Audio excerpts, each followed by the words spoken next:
শিবরাত্রি উপলক্ষে এশিয়ার দ্বিতীয় বৃহত্তম শিবলিঙ্গে জল ঢালতে মানুষের ভিড়। মহাশিবরাত্রি উপলক্ষে নদিয়ার কৃষ্ণগঞ্জে শিবনিবাসে এশিয়ার দ্বিতীয় বৃহত্তম শিবলিঙ্গে জল ঢালতে ভক্তদের ভিড়।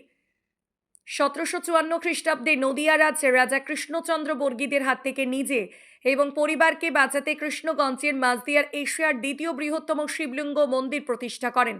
সেই থেকেই শুরু শিব চতুর্দশীতে শুরু হয় শিবরাত্রি পুজো। শুধু নদিয়া জেলা নয়, রাজ্যের বিভিন্ন প্রান্ত থেকে বহু ভক্ত এই শিব চতুর্দশীতে ভিড় করেন শিবনিবাসে এশিয়ার দ্বিতীয় বৃহত্তম শুভলিঙ্গ শিবের মাথায় জল ঢালতে। কথিত আছে এই দিনে বেলপাতা দিয়ে শিবের মাথায় গঙ্গা জল ঢাললে মনস্কামনা পূর্ণ হয়। শিবরাত্রি উপলক্ষে শিবনিবাসে বসে মেলা। শিব চতুর্দশী উপলক্ষে এই অনুষ্ঠান সুষ্ঠুভাবে সম্পন্ন করতে প্রস্তুত পুলিশ প্রশাসন। শিবনিবাসে আসার প্রত্যেকটি রাস্তায় রয়েছে পুলিশের কড়া নজরদারি। মন্দির চত্বরে কোনো রকম অবাঞ্ছিত ঘটনা যাতে না ঘটে সেদিকে সচেষ্ট পুলিশ প্রশাসন। সব মিলিয়ে কৃষ্ণগঞ্জের শিবনিবাস শিবরাত্রি উপলক্ষে আজ জমজমাট। মেলা যত বাড়বে ভক্তদের ঢল ততই বাড়বে। ইতিমধ্যেই মন্দিরের ভেতরে দীর্ঘ উচ্চতার এশিয়ার দ্বিতীয় বৃহত্তম শিবলিঙ্গে জল ঢেলে একটু স্পর্শ করে মানুষ তাদের আশা পূরণ করতে ব্যস্ত এই মহাশিবরাত্রির দিনে। নদিয়াধিরাজ কৃষ্ণচন্দ্র এই মন্দির প্রতিষ্ঠা করেছিলেন। যখন চারদিকে বর্গী আক্রমণ শুরু হলো তখন ওনার ফ্যামিলি রক্ষা করার জন্যে উনি এখানে এসেছিলেন এবং বর্গীদের ভয়ে এখানে শিব প্রতিষ্ঠা করলেন। কারণ বর্গীরা হচ্ছে শৈব, অধিষ্ঠিতবত শিব।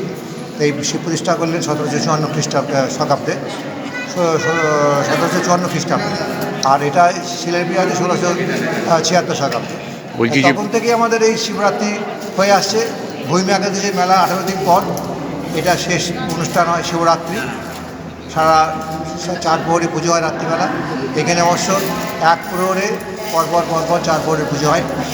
এই শিবরাত্রির উপকার আছে যে এই আজকের দিনে মানে শিবরাত্রির দিনে যারা উপবাস করে শিবের মাথায় জল ঢালবে ভক্তি নিয়ে, তাতে উনি সদয় হন।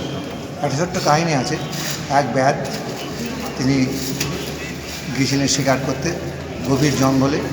করতে করতে রাত্রি হয়ে গেছিলো। একটা শিকারকে নিয়ে উনি বাঘের বা যাই ভয়ে হোক একটা বেল গাছে উঠেছিলেন এবং তখন প্রচণ্ড ঠান্ডা, শিশির পড়ছে। এমত অবস্থায় ওই বেল গাছের নিচেই শিব এবং দুর্গা থাকতেন।